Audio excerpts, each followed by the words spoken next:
उत्तराखंड कांग्रेस में सब कुछ ठीक नहीं चल रहा है, ये तस्वीर पूरी तरह साफ है। प्रीतम सिंह जो कि पूर्व नेता प्रतिपक्ष हैं, पूर्व प्रदेश के अध्यक्ष हैं और मौजूदा वक्त में वो चक्राता से सिर्फ विधायक हैं, उनके बीच और हरीश रावत जो पूर्व मुख्यमंत्री हैं, उनके बीच जुबानी जंग खुलेआम चल रही है। आरोप प्रत्यारोप का सिलसिला लगातार बढ़ रहा है और सवालों की फहरिस्त अब इतनी लंबी हो चुकी है कि एक दूसरे को कोसने का कोई मौका गंवाया नहीं जा रहा। लेकिन सवाल ये है कि मौजूदा राजनीति आगे कहां जाकर खत्म होगी और कांग्रेस के भीतर तूफान आया हुआ है, इससे भी कोई इनकार नहीं कर रहा।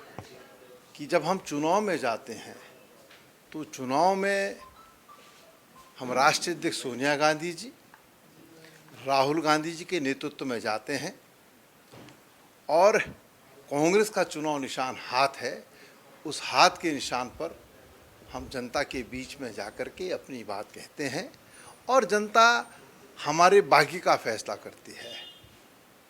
कई बार हम जीतते हैं, कई बार हम हारते हैं। तो मैं बड़ा स्पष्ट करना चाहता हूँ कि कोई इस गलतफहमी में ना रहे कि मेरी वजह से जो है हार जीत हो रही है। और अगर ऐसा होता तो हम 2002 में जो है पहली सरकार बनी, कभी हम बाहर नहीं होते, सरकारी में रहते। प्रीतम सिंह ने हरीश रावत को गलतफहमी में ना रहने की नसीहत दी है। इसका सीधा सीधा मतलब यही है कि प्रीतम अब खुलेआम हमलावर हैं और हरीश रावत लगातार जिन बातों का जिक्र कर रहे हैं, अपने खिलाफ माहौल बनाए जाने की या अपने खिलाफ दुष्प्रचार की, वो भी एक पहलू है। और इस पूरी लड़ाई के बीच सवाल जवाब का सिलसिला चल रहा है, वार पलटवार का दौर तेज है।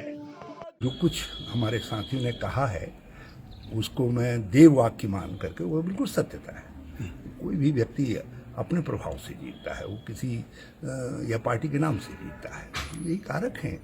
मगर मेरी व्यथा ये है कि कुछ लोग कैंपेन चला करके हरिद्वार के अंदर हार के का ठीकरा कहीं भी जाते हैं, किसी सोशल गैदरिंग में जाते हैं तो वो मेरे ऊपर फोड़ते हैं, कहते हैं मैं वहाँ चर्चा करके, अरे साहब क्या करें, आज कांग्रेस की सरकार होती है, हरीश रावत ने सब हरा दिया, हरीश रावत ने करवा दिया। ये वही लोग हैं जिन्होंने आज से 5-6 साल पहले हरिद्वार में एक कैंपेन चलाया था कि हरीश रावत बाहरी है, हरीश रावत पहाड़ी है।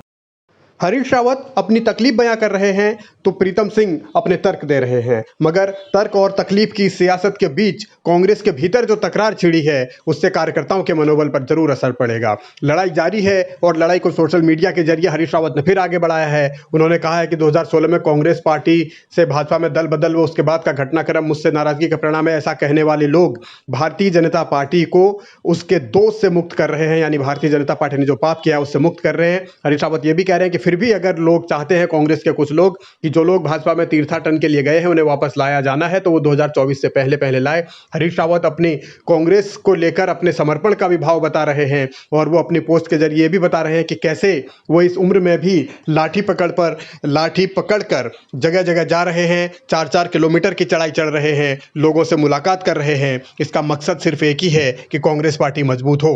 हरीश रावत अपने ये तर्क दे रहे हैं और साथ में उनकी कोशिश ये है कि अपने लिए जो माहौल बनाया जा रहा है, यानी हरीश रावत के खिलाफ पार्टी में जो माहौल बनाया जा रहा है, उस माहौल में कुछ कमी आए और आगे कार्रवाई हो। हरीश रावत ये भी कह रहे हैं कि उनसे गलतियां हुई होंगी, ऐसा नहीं है, लेकिन जिस तरीके से वो आगे बढ़ रहे हैं, कभी उस व्यथा पर भी विचार किया जाना चाहिए। पार्टी के कार्यकर्ताओं को उन्होंने आह्वान किया है कि हरीश रावत की तकलीफ क्या है उस पर विचार कीजिए। लेकिन सवाल सिर्फ यही नहीं है कि हरीश रावत और प्रीतम के बीच लड़ाई चल रही है। असल में सवाल इस बात को लेकर है कि कांग्रेस के भीतर भयंकर तूफान आया हुआ है। ये तूफान इतना खतरनाक है कि कभी भी एक बार फिर 2016 वाली स्थिति आ सकती है। ऐसी आशंकाएं हैं, ऐसे आसार हैं। अब वो दौर कब आएगा, इसका इंतजार किया जा रहा है।